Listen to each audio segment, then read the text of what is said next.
Alô, bom dia a todos presentes aqui no escritório da Sanofi, em São Paulo, bom dia a todos que estão conectados conosco nas mídias sociais, e bem-vindos a mais um Sanofi Lab. Vocês sabem que esse é um dos eventos que nos deixa muito feliz. Foi iniciado esse ano essa série de eventos em que a gente está abrindo a Sanofi não só para as pessoas que a gente fala com mais frequência, os médicos, os provedores de saúde, mas também para pacientes, associações de pacientes e para todos aqueles que têm interesse, como nós, em melhorar a saúde das pessoas.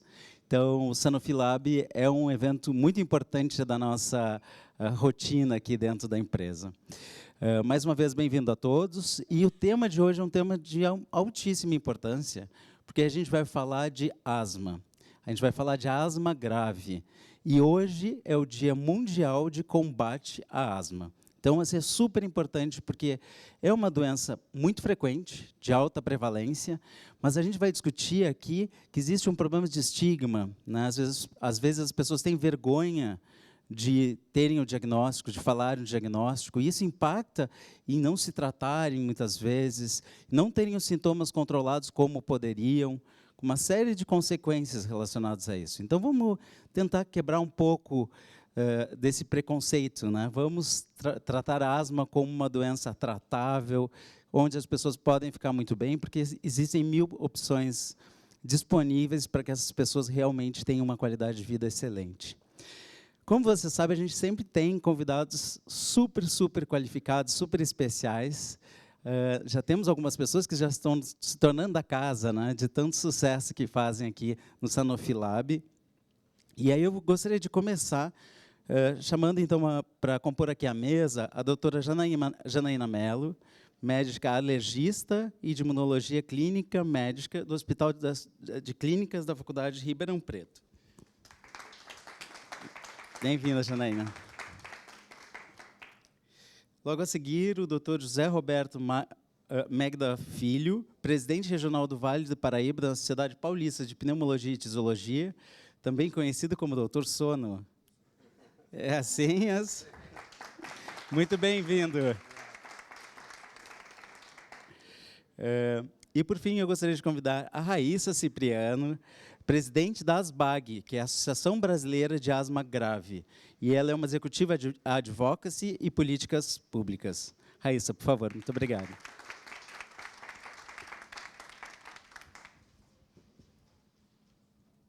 Bom, gente, para a gente começar essa história, eu já até dei aquele spoiler de falar que é uma doença frequente, às vezes não bem diagnosticada, às vezes não bem tratada, preconceitos. Mas eu queria ouvir de você, Janaína, assim, como que funciona essa questão de diagnóstico realmente? Porque se fala asma, chiado, bronquite, como é que é essa diferença e o que é essa doença? Obrigada, Bernardo. Para mim é um prazer imenso estar aqui hoje nas redes sociais, aqui também na sede da Sanofi, e podendo falar de um tema que eu amo tanto, que foi conteúdo aí do meu mestrado e doutorado, e que eu aplico no dia a dia do meu consultório.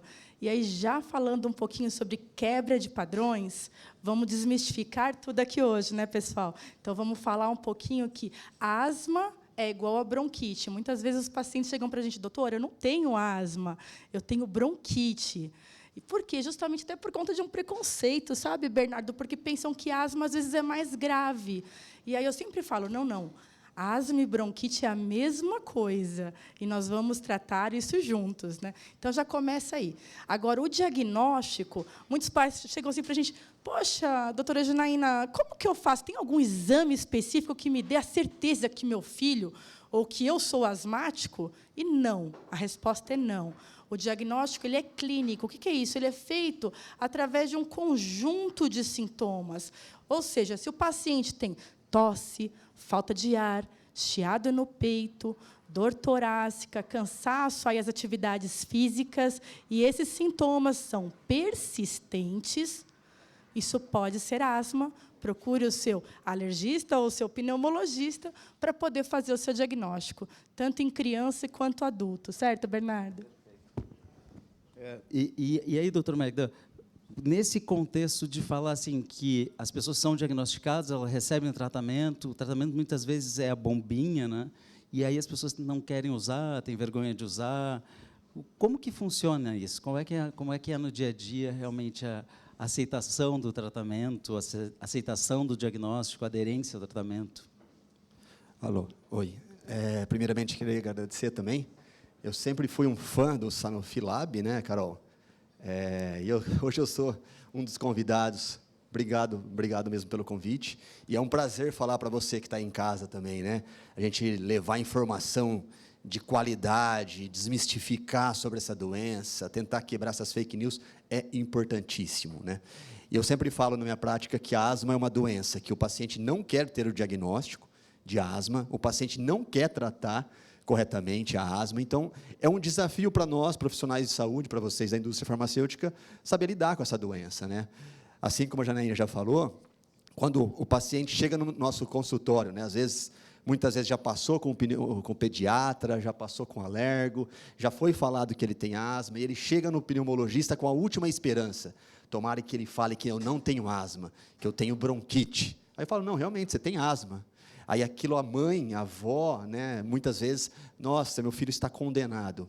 Mas é uma doença que é muito comum, né, se a gente for pensar 15%, até 20%, dependendo do estudo dos pacientes do Brasil, tem asma, é uma doença muito comum. E o tratamento, diferente das outras doenças, onde eu tomo um comprimido e geralmente acaba resolvendo, na asma, a gente tem que usar um medicamento inalatório. E qual que é o grande problema disso, né? Se existe um remédio que sofre bullying, é a bombinha de asma, né? Porque muita gente ainda tem como a bombinha de asma mata, engorda, vicia, faz mal para o coração, muito, talvez, pela disseminação de fake news. Então, o corticoide que tem na bombinha, que é um tratamento fundamental para a asma, a dose é mínima, ele age lá dentro do pulmão. Então, se eu usar corretamente, não vai dar efeito colateral praticamente nenhum. Os medicamentos que podem ajudar a abrir o brônquio, que lá naquele passado dava muita taquicardia, fazia tremor, hoje em dia, com as novas drogas, com as novas tecnologias, não faz mais nada. Então, eu vou fazer um diagnóstico que o paciente não quer ouvir, e eu vou prescrever um remédio que o paciente não quer usar. Então, cabe a nós, até mesmo diante dessas informações que a gente vai passar para vocês, quebrar esse paradigma, né? O tratamento, ele é eficaz. Quem tem asma vai ter uma vida normal, na grande maioria das vezes, usando a bombinha. E a bombinha tem que ser vista como uma amiga, que vai ser um remédio que você vai usar, provavelmente, para o resto da vida, salvo algumas exceções. Perfeito, muito obrigado, doutor Magda. E aí, pegando esse gancho, Raíssa, eu queria muito entender assim, como a ASBAG, né, e você trabalhando lá, como essa uma associação de pacientes tenta representar esses pacientes, e mais do que isso, assim, qual é a tua conexão pessoal com essa doença e o que te faz, então, qual é a tua motivação de se fazer parte, então, da sociedade, estar aqui com a gente hoje? Muito bom, doutor. Bom, obrigada mais uma vez pela oportunidade de estar aqui. É sempre um prazer e uma honra para mim, de verdade. A minha história com a asma tem uma história muito pessoal, né? Minha filha asmática grave, a Giovana, diagnosticada desde os 3 anos de idade. Passamos por uma fase muito complicada, então, tudo isso que os doutores falaram, vivi bastante isso na pele. Essa questão da aceitação que o doutor Magda falou é algo que tanto eu vivi quanto eu noto, a gente acaba acompanhando outros pacientes que também passam por essa mesma dificuldade de aceitar o diagnóstico, de aderir ao tratamento da maneira como tem que ser, né, como é prescrito. Mas eu entendo, né, por tudo que eu passei, o que nos leva a ter esse medo é a falta de informação, né? E foi daí que surgiu a associação. Porque, enquanto eu não sabia, né, eu precisei passar por várias opiniões médicas, até conseguir aceitar o diagnóstico, como os doutores disseram. Mas por quê? Normalmente, não generalizando, mas muitos profissionais prescrevem o tratamento e mandam a gente para casa, e a gente não sabe o que é aquilo, só o que escuta que faz mal, né, o que a gente, quando joga lá nas redes sociais, na internet, no Google, é que faz mal, é que engorda, é que mata. Então, esse medo a falta de informação, né, acaba nos afastando mesmo do tratamento correto e do controle adequado aí da doença. Então, quando eu passei por tudo isso com a Giovana, eu falei, poxa, e quando finalmente consegui controlar, né, a asma dela, falei, a gente precisa fazer alguma coisa por outras famílias, porque se eu conseguir buscar, já foi difícil para mim, né, para minha família, de encontrar uma informação adequada e acesso a uns profissionais, né, de qualidade, tudo. Eu falei, eu preciso fazer isso para outras famílias também. Então, quando a gente fundou a associação, eu e outras mães, foi com esse intuito de divulgar, principalmente divulgar a informação correta, adequada, acolher as famílias, os pacientes, ouvir. A gente tem um grupo de pacientes, né, hoje com cerca de 21 mil pessoas. Então, ali a gente consegue colocar muita informação, não só nas redes sociais, mas acho que no grupo ali a gente consegue fazer essa troca. E quando a gente escuta de paciente para paciente, calma, eu passei por isso, minha filha faz uso e está bem, escuta o que o seu médico está te falando, né? Então, a gente acaba se identificando, encontrando conforto, apoio, e aí dá tudo certo. Fantástico. E é impressionante o número, né, de pessoas já no grupo e nessa discussão. Isso é muito poderoso, né? Isso faz a mudança, né? Parabéns. Com certeza. Doutora Janaína, falando assim, a gente começou a falar, então, de asma na infância. Como que funciona a asma na infância, no adulto? Como é que é uma evolução? Como acontece? Qual é essa diferença? Que incrível estar aqui, né? Primeiro, Raíssa, parabéns novamente, porque o vale do medo, o que leva a medo, gente? A falta de conhecimento. E hoje aqui todos nós estamos, a Sanofi está, nós como especialistas estamos, a Raíssa como mãe de uma paciente asmática, para esclarecer vocês, não terem medo da asma, estarem aqui, podendo perguntar para nós, né, e podendo acessar esses canais. E já diferenciando o que tem, então, Bernardo, de igual, de criança e adulta. Então, o diagnóstico ele sempre vai ser clínico, tanto para a criança quanto para o adulto. O que muda? O que muda é que na criança, quando a criança ela começa, não sei se sua filha chegou a ter sintomas com que idade, Raíssa? Mais ou menos. A Giovana foi desde o nascimento. Já desde era o nascimento. Bebê chiador. Então, quando a gente fala de... Exatamente, ela falou um termo importante, bebê chiador. Quando a gente fala do 0 até os 2 anos, nós não podemos dar o diagnóstico, o rótulo de asma. Nós temos que chamar de bebê chiador ou lactente sibilante. Então, é uma criança que chia, que tosse, que tem falta de ar, que depois de todo o resfriado, ela tem crise de tosse, ou ela fica mais cansadinha após os resfriados. E aí a mãe fala, nossa, meu filho resfria muito, ele vai no pronto-socorro, e aí ele tem tosse rouca, e, de repente, o pulmãozinho dele fazendo barulhinho de miado de gato, que é chamado sibilos, ou você vai no pronto-socorro, o pessoal fala, você está com broncoespasmo. É tudo a mesma coisa. Então, até 0 até 2 anos, a gente não fala em asma, a gente fala de lactente sibilante ou bebê chiador. Mas se essa criança ela tem uma mãe ou um pai asmático, ou essa criança tem outras doenças alérgicas como dermatite atópica ou rinite alérgica, ela tem um índice maior de ter asma após os 2 anos. Isso é super importante, tá? Pode ser que ela fique depois dos 2 anos e pare ao lactente transitório, sabe, Bernardo? Ele vai parar de chiar depois dos 2 anos. Uau, que sucesso! Mas pode ser que, se ela tem uma mãe ou um pai asmático, essa chance dela ser asmática no futuro seja maior, e aí sim ela precise, como no caso da Giovaninha, receber o tratamento mesmo após os 2 anos. A asma ela pode aparecer em qualquer momento da vida. Ela pode aparecer, então, desde o nascimento, com 2, na fase escolar, pré-escolar, adolescente, e também pode começar na fase adulta e no idoso. Pode acontecer somente no idoso, só na fase adulta. E a diferença não tem, o diagnóstico também é clínico, mas aí nós vamos pensar em tosse, falta de ar, todos aqueles sintomas que eu já falei, persistentes. Geralmente a gente vai estar investigando os gatilhos que desencadeiam essa asma. Isso é muito importante. A diferença também está nos gatilhos. Na criança, é muito mais comum o gatilho da infecção viral. Depois de resfriado, ela chia.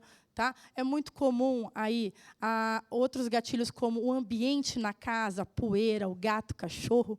Tá? No adulto, às vezes, muito mais a fumaça do cigarro. Também as infecções são importantes.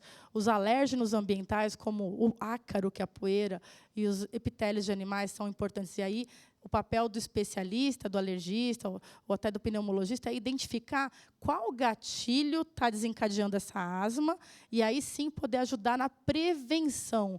Porque existe o tratamento da crise? Existe, ele é super importante, nós vamos falar no próximo bloco.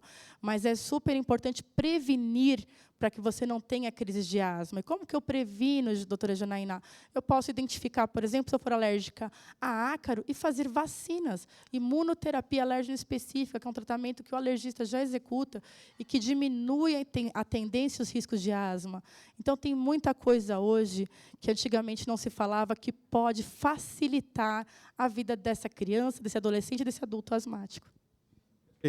Doutora Janaína, muito obrigado. Eu acho que, nesse contexto, a gente está falando de uma doença crônica, né? E aí eu queria seguir explorando um pouco o que a gente entende por crônica. E aí, doutora Magda, se o senhor puder nos contar um pouco disso, assim, como funciona essa doença? Ela é uma doença de crises, né?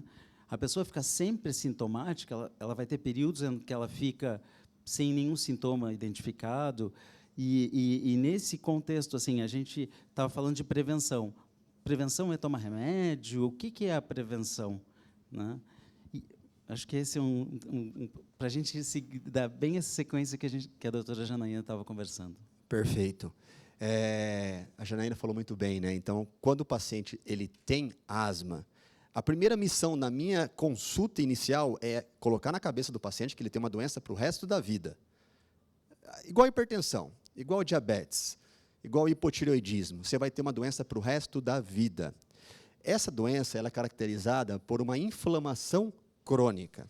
Essa inflamação pode ser alérgica, pode ser eosinofílica, pode ser de outras formas diferentes, mas ela sempre vai estar presente. Então, essa doença não é só quando aparece falta de ar, essa doença não está presente só quando ele está com crise. Independente se ele está ou não com sintomas, essa doença vai estar inflamando o seu brônquio. Outro exemplo que eu gosto de pegar bem é o iceberg. A ponta do iceberg são os sintomas que o paciente sente. Lá embaixo, o que está submerso, que a gente não consegue ver, é a inflamação. Então, como que eu tenho que tratar esse paciente? Eu tenho que tratar a inflamação dele quase todos os dias. Em raras exceções, eu vou tratar só nos sintomas, mas a maioria dos pacientes, eu tenho que tratar todos os dias essa inflamação para que os sintomas, as crises, não apareçam. A importância da bombinha não é só quando tem falta de ar. Exatamente igual às outras doenças. A hipertensão, a gente trata só quando está com a pressão alta? Não. Eu trato quando eu estou com a pressão baixa também, para evitar que minha pressão fique alta e, consequentemente, eu tenho as consequências. Então, se eu coloco na cabeça do paciente que ele tem uma doença crônica, inflamatória, que ele vai ter que usar o anti-inflamatório praticamente para o resto da vida, na primeira consulta eu já saio bem feliz, e o paciente com certeza vai ficar mais feliz do que eu, né? Então, quando ele começa a tratar essa doença, ele pode, independente se ele está tratando corretamente ou não, ter sintomas. Ele pode ter crise, induzida às vezes por um alérgeno, induzido por uma infecção viral. E também, a asma, eu falo que infelizmente, mas talvez felizmente, tem momentos que o paciente não sente nada. E aí o que acontece? Eu vou usar essa bombinha é caro, essa bombinha ela engorda, que a gente já viu que é mentira. Aí o paciente fala, eu vou fazer um teste, eu vou ficar sem a bombinha. E ele vai ficar um período sem sintomas. Ele vai achar o quê? Aquele médico me enganou. Olha que interessante. A bombinha não estava sendo eficaz, porque para mim não mudou minha vida. E aí, do nada, surge outra crise. Coloca na cabeça, olha lá, eu estou dependente dessa bombinha, porque eu parei de usar e eu tive crise. Só que ele não relaciona com outras doenças. Eu tomo remédio da pressão todos os dias. Se eu falar, do nada, minha cardiologista é mentirosa, eu vou parar de tomar remédio. Pode ser que eu vou medir amanhã, vai estar normal, depois amanhã vai estar normal, mas vai ter um momento que vai disparar a minha pressão. E a asma, a gente tem que pegar muito isso. E, além disso, na asma, o que tem muito legal que a Janaína falou, imagina aquele bebê sibilante de 2 anos, né? E ela é do interior, eu também vim do interior. Aí a avó trouxe uma ideia mirabolante que ela viu na internet de comprar um jabuti e colocar debaixo da cama. Aí essa paciente não teve mais sintomas. Aí ela vai ficar, olha, o jabuti da minha avó foi o que eu não tive mais sintomas. Mas se tivesse comprado talvez uma iguana, gato eu não vou falar que gato vai piorar os sintomas, um peixe ia melhorar de qualquer forma, porque tem momentos de alta inflamação que pioram os sintomas, de baixa inflamação que os sintomas ficam bons. Exatamente, entrou na natação e curou, né? Enfim. Então, essa doença, você coloca na cabeça que é uma doença crônica, que não tem cura, que tem que tratar corretamente, continuamente, isso é o papel do médico e o papel do paciente também de entender. Perfeito, acho que essa é uma mensagem bem importante, né? Mas aí eu queria ouvir de você, Raíssa, como é que isso é na prática? Assim, qual é a tua vivência, assim, como mãe, como cuidadora, dentro da sociedade também, por favor? É uma luta constante, porque nós, né, mãe, pai, familiar, a gente acaba entendendo, mas sempre vem uma tia, uma avó, falar, tá vendo? É porque você saiu com ela aquele dia, agora ela está tendo uma crise, ou nossa, mas você dá um remédio tal, dá um xarope tal, xarope para tosse, então, que os doutores já até sabem, é muito frequente.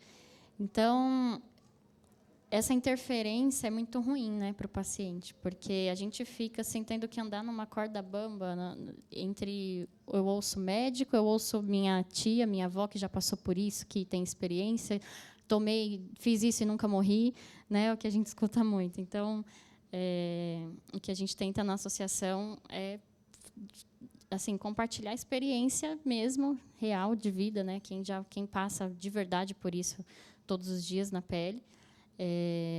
E hoje com muita responsabilidade e segurança, trazendo, né, promovendo encontros como esses, né, tá sempre próximo de pessoas que têm esse mesmo objetivo de divulgar a informação e levar a informação correta para o paciente, porque acho que tudo isso, esses mitos afastam muito, mas existe, e é o medo mesmo, né, de ficar dependente de uma medicação. A gente acha que a medicação vai nos fazer mal, mas é o que nos dá a liberdade de ter uma vida próxima do normal, né? Demorei bastante para controlar a asma da Giovana, que é uma asma grave. Quem tem asma grave sabe o que sofre todos os dias com sintomas diários, sintomas graves, né? A Giovana hospitalizou 32 vezes até os 4 anos de idade. Então, e eram todas em UTI, ela não sempre precisa de suporte ventilatório, né?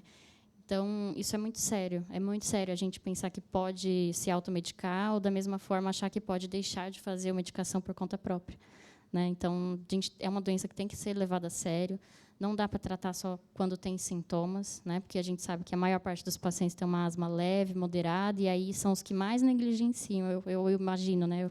É o que eu percebo, assim, que mais negligenciam, porque tem crises esporádicas, e aí, quando está bem, realmente não quer seguir com o tratamento. E a gente precisa pensar bastante em relação a isso. E aí, Raíssa, eu queria seguir contigo, porque parece que assim, a asma é uma doença dos pulmões, né?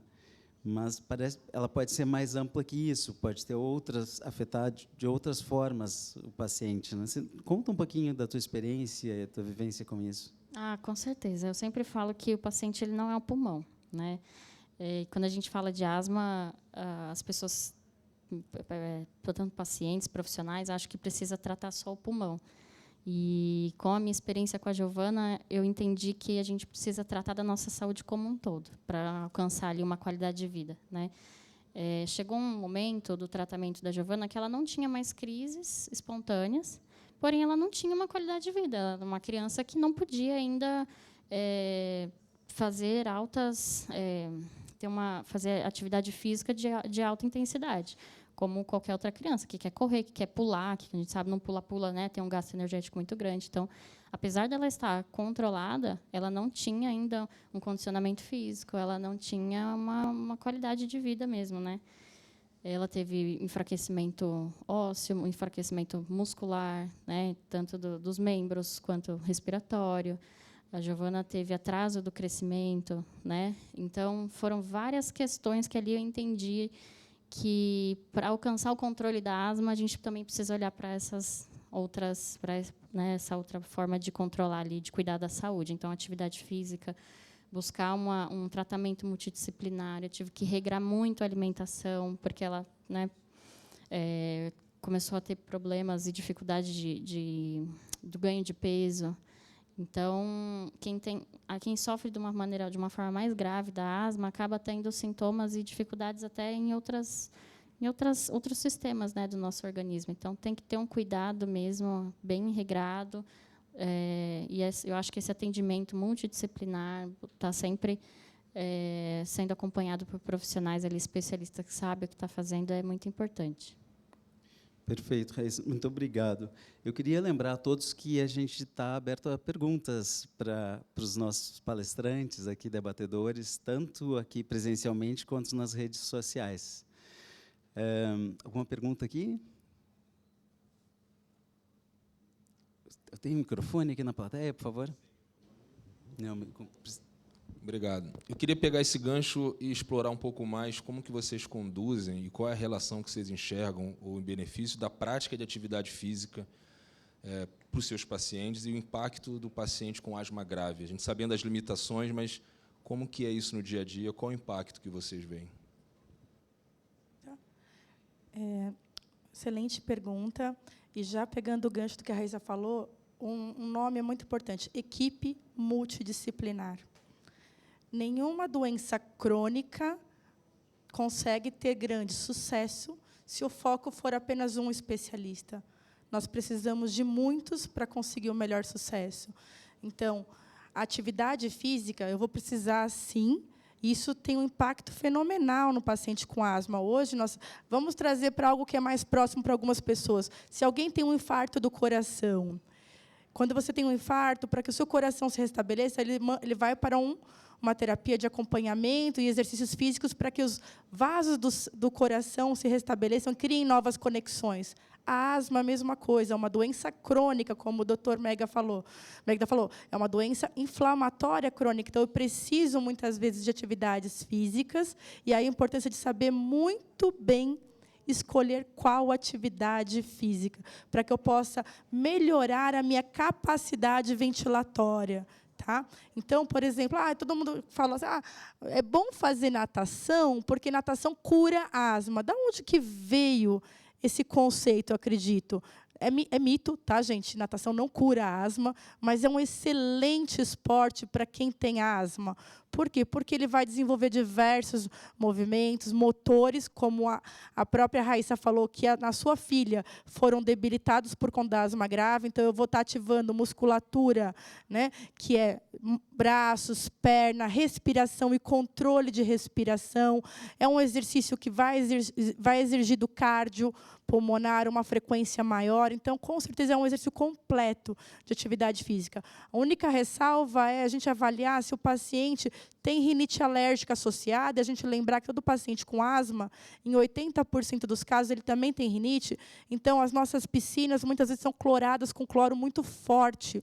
E aí, o cloro muito forte pode atacar a rinite, e aí, sim, a criança, o adolescente ou até o adulto desenvolver uma crise de asma por conta do cheiro forte, por conta do composto químico que está ali na piscina. Então, eu sempre falo para meus pacientes, procure uma piscina para fazer natação, de repente, de ozônio, de sal marinho, em que a quantidade de cloro ela é bem baixa, ela é a mínima possível para que você não ataque a sua rinite. Então, é uma dica importante. Mas existem vários...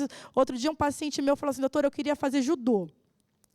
Legal. E ele é super alérgico a ácaro. E aonde que você vai quando a pessoa é derrubada para o chão? Para o tatame. E o que o tatame tem? Poeira. Então, na hora que ele era derrubado, levantava aquela poeira e ele começava a ter crise de asma. Eu falei, a gente vai ter que pensar em alguma coisa. Ou aspirar esse tatame antes de você lutar, começar a fazer vacina para alergia para ácaro, e você, por enquanto, não ser derrubado, hein? Mas fala um pouquinho, Megda, para gente. É legal. Eu acho que é isso, né? É importantíssima a atividade física. Se vocês conhecerem alguma doença que atividade física é contraindicada, vocês me alertam aí, porque eu não conheço nenhuma. E a asma é uma das principais doenças que a gente tem que fazer atividade física. Por quê? Não só pelo fato da atividade física ser um tratamento anti-inflamatório, então reduz a inflamação, isso já está comprovado na asma, na DPOC. Com a atividade física, eu evito mais a obesidade, e paciente asmático, obeso, é muito ruim de tratar, porque a gordura a gente engorda para fora, mas engorda para dentro também, então aperta os pulmões, não respira muito bem. E eu acho que a natação é uma ótima atividade física, mas qualquer atividade física ajuda mesmo, em salvas, claro, nesse extremo aí do tatame, tudo bem, mas eu acho que tem que fazer o que gosta, né? Porque eu lembro, na minha infância, minha mãe queria colocar eu na natação, mesmo não sendo asmático, mas ela achava bonito uma criança fazer natação. Ela me colocou, eu não ia na natação porque eu odiava a natação, eu gostava de jogar bola. Então, se a criança gosta de outras coisas, deixa a sua criança fazer a atividade física que ela gosta. E é muito interessante que eu vou pegar um gancho desse tema aí, com certeza a Janaína já tem também, tem muitas mães que vão no consultório e falam, doutor, vai começar o ano, faz um relatório para minha filha não fazer atividade física. Ou para o meu filho, mas por quê? Porque ele tem asma. Eu falo, ótimo, vou fazer um relatório para ela fazer atividade física todos os dias, porque a asma não contraindica atividade física. Ah, mas não consegue fazer atividade física. Opa, o problema, então, vai ser meu com a sua filha, com o seu filho, porque eu vou tratar ele, porque asmático tem que fazer atividade física. Se não consegue, é porque não está bem controlado. Se não consegue, é porque não está usando o remédio corretamente. Então, parte do tratamento da asma, quando a gente vê, faz parte também atividade física, e isso é fundamental. É isso. Só comentando, eu morria de medo. A Giovana queria correr, brincar, e eu ficava, não corre, você vai tossir, vai ter falta de ar, não corre, fica quietinha. Filha, senta um pouco, respira. E quando eu entendi que isso, respiro traumático foi pesado, né? Quando eu entendi que isso, na verdade, era o contrário do que eu deveria fazer, mas, e até essa questão da natação, a gente fica protelando muito, né, adiando muito de colocar o nosso filho, ou até nós adultos também, de começar uma atividade física, porque fica pensando que precisa ser numa academia, precisa procurar precisa entrar numa natação, aí não encontra uma piscina adequada, e a gente vai adiando ali o início, né, de um outro estilo de vida, né? E aí, quando a Giovana, como ela era uma asma bem grave, ela precisou primeiro ser acompanhada por um profissional para ela começar a fazer uma atividade física, então ela foi para a fisioterapia, e aí a fisioterapeuta simplesmente, o protocolo de reabilitação era dentro do playground do prédio, do condomínio. E ela brincando, eu falava, isso é fisioterapia? Eu não estou entendendo. E foi assim que ela reabilitou em 3 meses, né? Então, a gente entender que dá para adaptar ali na nossa realidade, né? E começar, dar o primeiro passo, caminhar, para poder buscar aí esse equilíbrio, né? Atividade e tratamento adequado. Eu acho fantástico isso a gente falar, né, que é uma doença super adaptável, né? A gente volta a discutir a questão do estigma. As pessoas podem viver muito bem serem tratadas de uma forma tranquila. Mas aí vem a pergunta, a gente já está falando um pouco de tratamento, né? Da história da bombinha, né? A bombinha é para todos, doutora Janaína, doutor Meg, e qual é a diferença entre as bombinhas? Teve uma pergunta aqui no chat de uma pessoa que disse que assim, eu já usei várias, agora eu estou bem com essa, mas será que ela vai falhar daqui a pouco? Como é que é essa questão do uso da bombinha? Que pergunta legal do chat, né? Parabéns pela pergunta. Esse medo de que o medicamento vai falhar é um medo muito comum. É um medo muito comum que não vai funcionar. Então, respondendo de trás para frente, os medicamentos, do tratamento da asma, eles não criam, eles não vencem, eles não deixam de funcionar. Mas, muitas vezes, a sua asma modifica. E aí ela passa, às vezes, de leve para moderada, para grave. Às vezes, você precisa de mais medicação, de uma dose maior, ou até de um outro tipo de tratamento, de um outro tipo de medicamento. Isso pode acontecer, mas ele não deixa de funcionar. Tem pacientes que falam, se eu usar muito... E aí, já falando um pouquinho de quais tipos de bombinhas existem, né? Eu acho esse nome, bombinhas, muito ruim, porque traz o estigma que é algo mal, que vai explodir a qualquer momento. E não. Eu sempre falo, bombinha não mata, ela salva a sua vida. Né? Então, isso é importante. Você gravar como um mantra. Você fala, não mata, salva a sua vida, não mata, não engorda, salva a sua vida. E vai acordando e falando isso várias vezes ao dia, até que isso vire verdade dentro de você. Ela tem principalmente 2 tipos.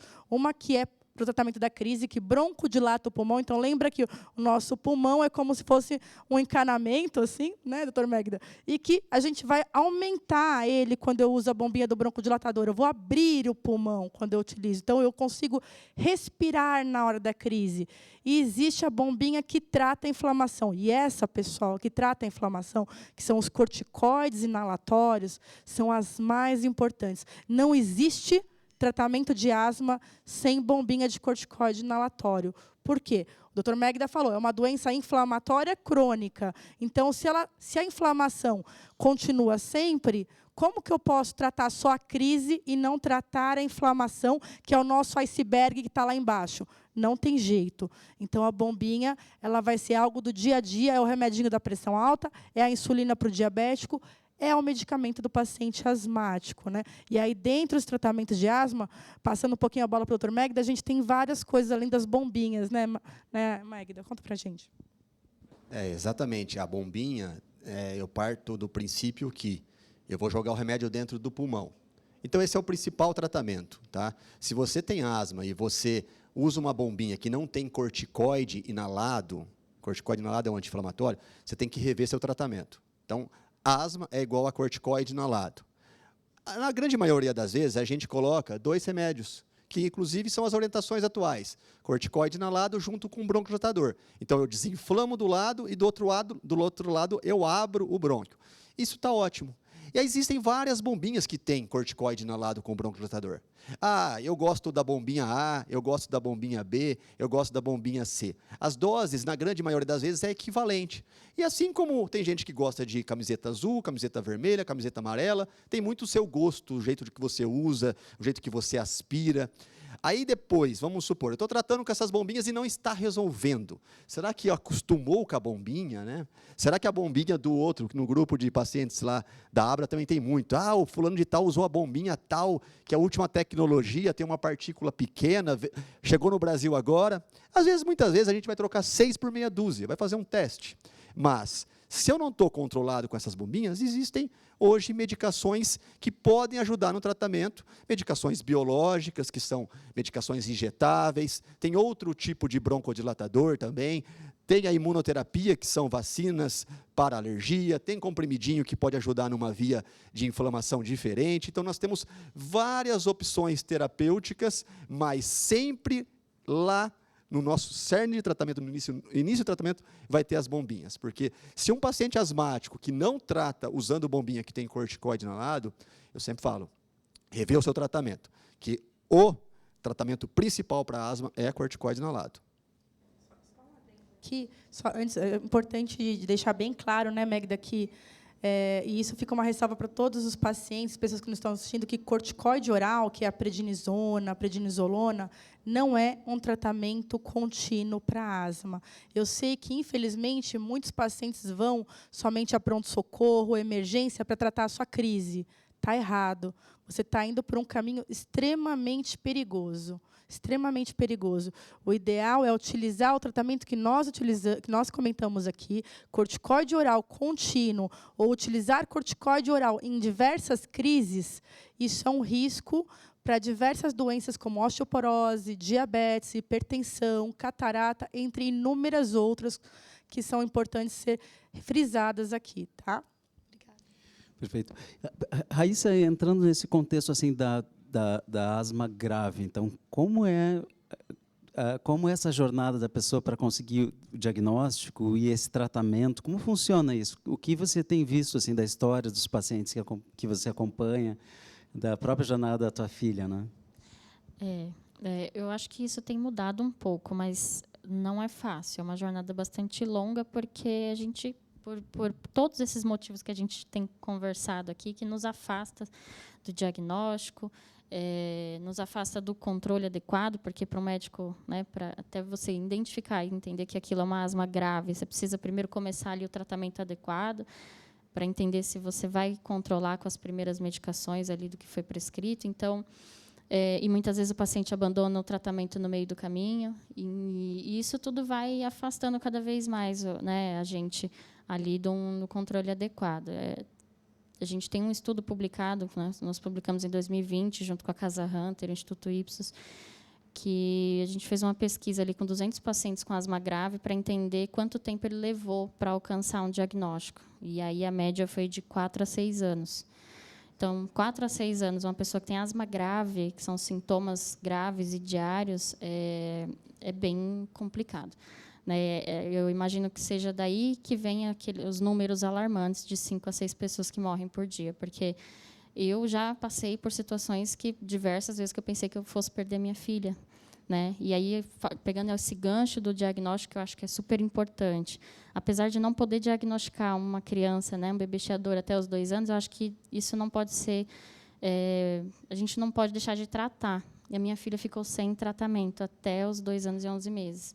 né? Então, o diagnóstico é muito importante, porque quando a gente encontra, a gente identifica, sabe o que é de verdade, né? Qual é a nossa doença, a gente se mune de informação, né? E consegue buscar um tratamento. Mas essa dificuldade também de diagnosticar a criança, eu acho que afasta demais. A Giovana ficou sem tratamento até os 2 anos e 11 meses, então, esse número enorme de internações. Eu acho que, talvez, se ela tivesse utilizando ali um corticoide inalatório, desde quando ela foi diagnosticada como lactente sibilante, talvez esse número de internações poderia ter sido reduzido, né? Perfeito. Nós temos umas perguntas aqui na audiência, né? Você tem uma? Oi, eu vou fazer, na verdade, uma pergunta de uma pessoa que está no Zoom, tá? Está assistindo a gente pelo Zoom. Ele perguntou, até alguns anos, o diagnóstico e manejo da asma, principalmente a grave, era realizada por poucos profissionais. Por quê e como que está essa situação hoje? Por poucos profissionais. Médicos. Na verdade, hoje, qualquer médico ele pode realizar o diagnóstico. Tá? A minha formação no meu doutorado, o meu objetivo era capacitar médicos para fazer o diagnóstico correto da asma. Então, nós pegamos o maior distrito de Ribeirão Preto e eu passava junto com mais 11 especialistas, e aí incluindo alergistas e pneumologistas, que se propuseram por 1 ano voluntariamente a capacitar os médicos do posto de saúde para saber como que se diagnostica, trata corretamente um paciente com asma, independente se ela é leve, moderada, grave, e se ela for grave, que tipo de tratamento já começar no postinho de saúde para não ter que ir para um serviço de referência. Então, infelizmente, essa demanda, eu acredito, na minha opinião, que falte um pouco do conhecimento, para não falar também aí do incentivo, para que se busque cada vez mais o aprimoramento nessa doença de asma grave. Para isso, nós estamos aqui hoje. O alergista ou o pneumologista, ele está completamente capacitado para fazer o diagnóstico e o tratamento da asma grave, tá? Inclusive colocando, indicando imunobiológicos para esses pacientes com asma grave. É claro que se um paciente hoje for do pronto-socorro para o posto de saúde e ele for atendido pelo pediatra ou pelo clínico geral, esse especialista ele vai dar o suporte provavelmente para asma leve e moderada. Se esse paciente ele não controla, ele vai encaminhar esse paciente para um serviço de referência que trate apenas asma grave. E aí depende de cada cidade, talvez não exista ainda um serviço de referência de asma grave, ou talvez o acesso até lá, por exemplo, lá eu sou professora da USP, de Ribeirão Preto, então o acesso realmente demora muito, em torno de 2 anos, e 2 anos é muito tempo para o paciente com asma grave. Então, com certeza, para o Sistema Único de Saúde, nós temos que pensar em ampliar o ensino para os nossos colegas médicos que estão no Sistema Único no nível primário e secundário de saúde. Acho que nós temos outra pergunta aqui na audiência, né? Tiago, por favor. Bom dia, gente. Muito obrigado pela presença de vocês. Colocando uma perspectiva do paciente grave, vamos focar nele agora, por um lado. E, por outro lado, todo o problema do uso das bombinhas, pela questão da aderência correta e da dificuldade, do estigma, etc. Isso tem influenciado na decisão do tratamento? Porque, chegando o paciente grave na mão de vocês continuam tentando sempre o uso das bombinhas para depois partir para um outro tipo de tratamento? Ou, nessa perspectiva, com as outras opções que existem hoje, como é que está sendo a conduta com esse paciente grave? Perfeito, né? Então, a identificação do paciente asmático grave não é tão fácil assim, né? Apesar de a gente pegar os guidelines, falar que tem o guia do diagnóstico, não é tão fácil no nosso dia a dia. Mas quando o paciente chega para o pneumologista, chega para o alergologista, com asma grave, esse paciente não começou a ter asma grave hoje. É o que a Raíssa falou. Ele está nessa jornada de asma há 2 anos, 3 anos. Então, esse paciente já usou várias bombinhas. Doutor, eu estou usando essas bombinhas, eu continuo indo no pronto-socorro, continuo indo na farmácia tomando xaropinho para tosse, não consigo dormir direito, não consigo fazer atividade física. Então, o médico, o pneumologista, o alergologista, aí quando chega para a gente, é obrigatório a gente fazer o diagnóstico de asma em poucas consultas. Hoje, eu acho inadmissível um médico pneumologista que você vai conversar com ele, ele fala, eu não tenho esse paciente. Como que não tem esse paciente? O que acontece na água da tua cidade, que na tua cidade é a única cidade do Brasil que não tem paciente asmático grave? Então, cabe muito a gente a incentivar o diagnóstico, a identificar esse paciente, porque aí sim, ele está usando a bombinha corretamente. Eu vou avaliar esse paciente. Por que está acontecendo que você não tem asma grave? Será que isso que você está me falando é asma? Porque tem muitos pacientes que falam, eu tenho asma, chega lá, tem uma bronquiolite, tem uma bronquiectasia. Você está usando corretamente a bombinha? Tô, doutor. Usa a bombinha na minha frente aqui, vamos ver. Porque tem muita gente que fala que usa a bombinha direito e não aspira da maneira corretamente, né? Usou corretamente. Vamos ver se você tem algum diagnóstico de outra doença que pode contribuir para o seu não controle da asma. Tem obesidade, tem doença do refluxo gastroesofágico, tem apneia do sono, rinocinusite crônica. Se sim, eu trato. Mesmo assim, esse paciente continua com sintomas, e asma grave não é igual ir ao pronto-socorro, não é igual à internação, não é igual a ter uma prova de função pulmonar ruim. Se o paciente está usando uma medicação correta, eu já eliminei esses fatores, e mesmo assim o paciente continua tendo sintomas, por mais que não vá no pronto-socorro, porque muitos pacientes também acham, eu não estou indo no pronto-socorro, para mim está ótimo. Mas tudo bem, vai buscar um café para mim ali na esquina. Não, não consigo. Tem que parar 2 vezes. Tá bom, você está fazendo alguma atividade física? Não, não consigo. E como está teu sono, doutor? Acordo 2 vezes para usar a bombinha. Isso é um não controle da asma. Aí sim, eu parto, nesse momento, para avaliar outros tipos de tratamento. Medicações biológicas, tentar identificar qual é o tipo de inflamação desse paciente, porque hoje a gente tem medicações biológicas no rol DNS, nós temos no SUS, então é inadmissível eu ter um paciente que fez tudo correto, eu tenho um diagnóstico de asma grave e não fazer nada. Se omisso é isso, entendeu? Isso me incomoda muito, com certeza a doutora Janaína também se sente incomodada de um paciente que temos opções terapêuticas boas, e eu falo, não, só porque ele não foi no pronto-socorro, ou eu vou dar corticoide 2, 3 vezes por ano para esse paciente. Então, a gente continua usando a bombinha. O biológico não é um remédio muito bom, mas ele não veio para substituir a bombinha. A bombinha continuará, a gente acrescenta o biológico nesses pacientes, e quando a gente faz todo esse passo a passo, aí sim a gente muda a vida do paciente. Talvez, se a sua filha lá no começo tivesse sido tratada como realmente uma paciente que tem asma, de acordo com os sintomas tem uma asma grave, ela, lá na idade adulta, não teria uma asma tão importante, porque a asma é uma inflamação crônica, e aquele famoso água mole, pedra dura, tanto bate até que fura, inflamação no brônquio, tanto bate, bate, bate, que o brônquio vai ficar duro. Aí não adianta bombinha, não adianta biológico, que aí eu já perdi o tempo. Então, a gente tem que identificar precocemente, tem que tratar corretamente, porque a gente tem remédios bons, e esses remédios têm mais fácil acesso do que talvez na época que sua filha, infelizmente, começou com sintomas de asma grave. Excelente. Desculpa, Raíssa, não queria te interromper. A gente está... 1 hora voa, né? A gente sabe o quanto é gostosa essa nossa conversa, mas eu queria deixar que vocês falassem, cada um de vocês, umas palavras finais, e talvez eu gostaria que vocês contassem um pouco de algum paciente que marcou a jornada de vocês, que levou a algum aprendizado, que essa mensagem possa ser repartida conosco e multiplicada. E aí, começa contigo, então, Raíssa. Eu acho que, para deixar como mensagem, essa relação médico-paciente é muito importante, né? Até pegando o gancho da pergunta do Tiago, porque o que afasta a gente de entender em que momento começar um tratamento mais especializado, né? Então, a gente tem que falar a verdade para o médico, não dizer que eu estou fazendo, em casa não está fazendo o tratamento correto.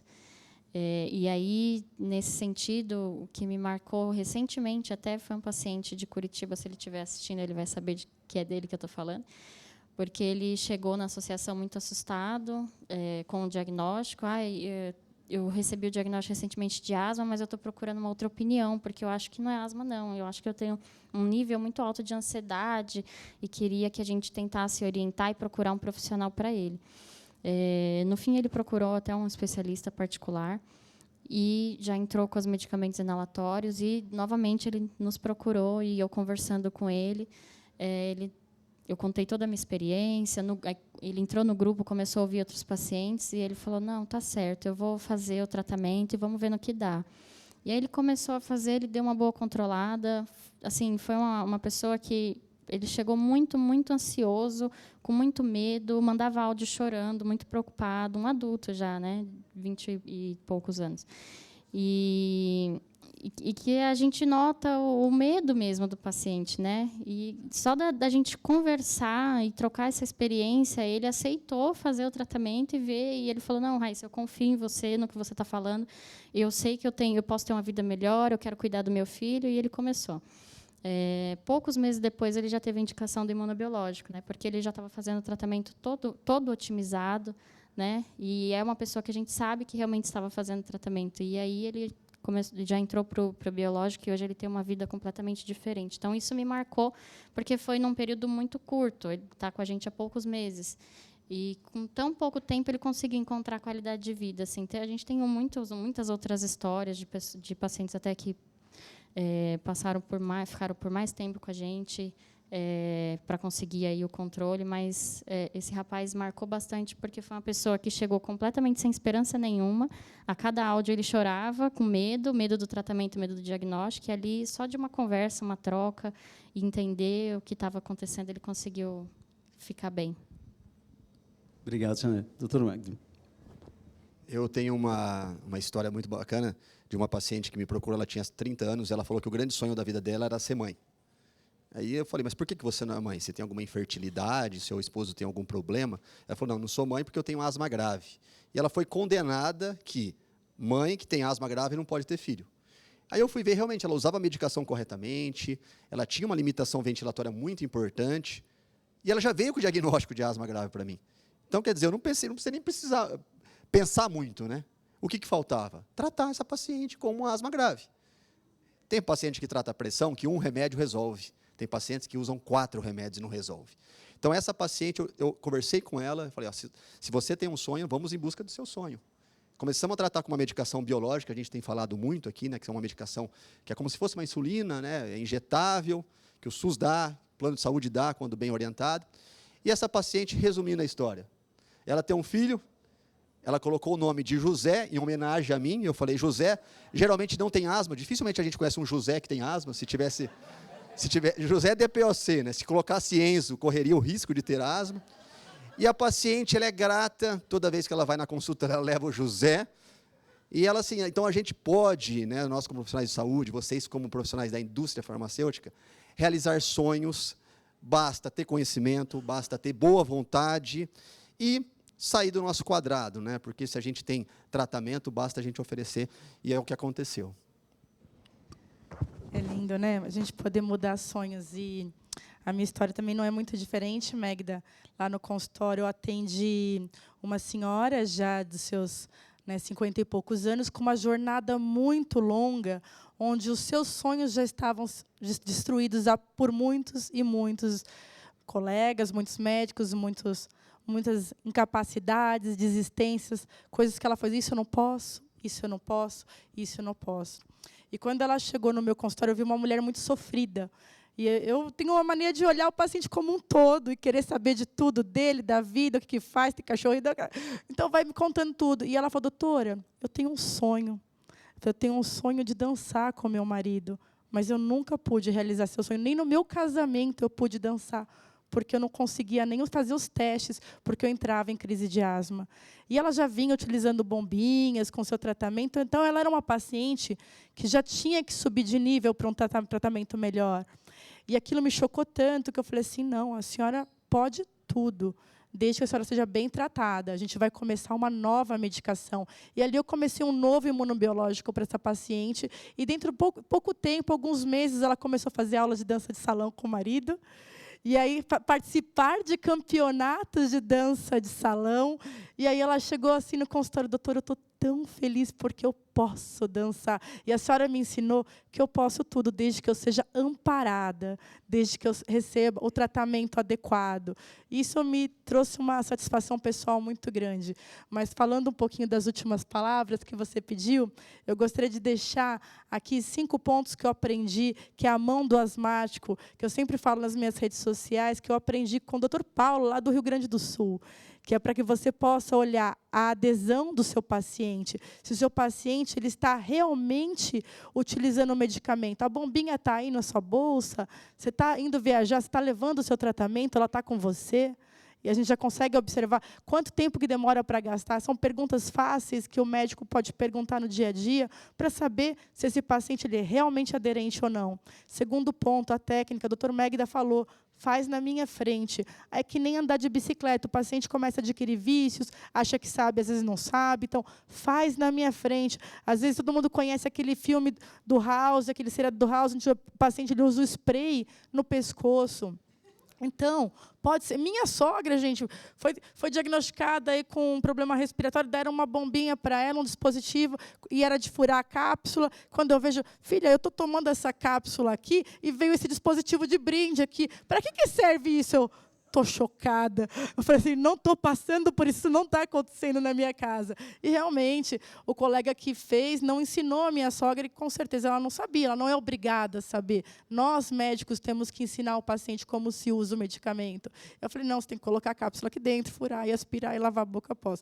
Mas está tudo certo, você só passou um mês sem tratamento, continua assim, vamos embora, vamos mudar isso a partir de agora. E o segundo ponto é técnica, checar a técnica. Então, adesão, técnica, olhar o ambiente. Antes de eu pensar em subir de nível de tratamento, eu tenho que ver, será que esse paciente não entrou em crise porque a casa dele está numa reforma? Será que na escola não está tendo uma reforma, uma faxina? A criança fica em frente da lousa, a professora bate o apagador lá e está entrando em crise por conta disso? Ela fica do lado da cortina? Então, quarto ponto, infecções.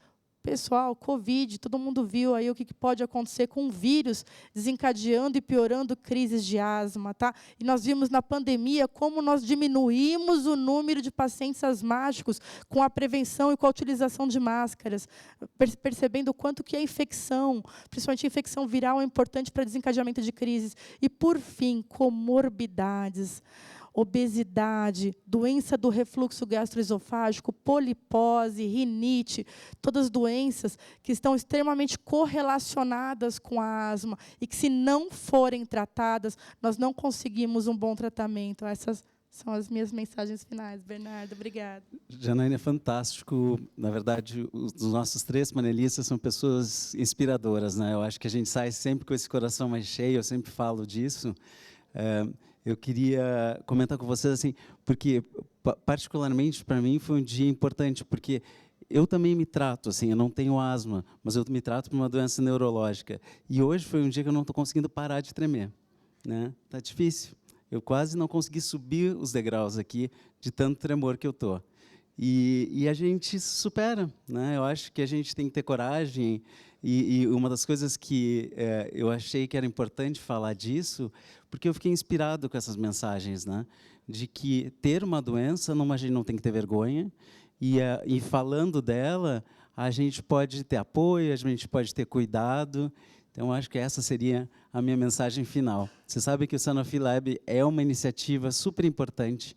A gente é muito feliz em ter aberto esse canal de conversa com um público muito maior. Contamos com a audiência de vocês e antes de a gente encerrar, gostaria de aplausos, então, para os nossos panelistas.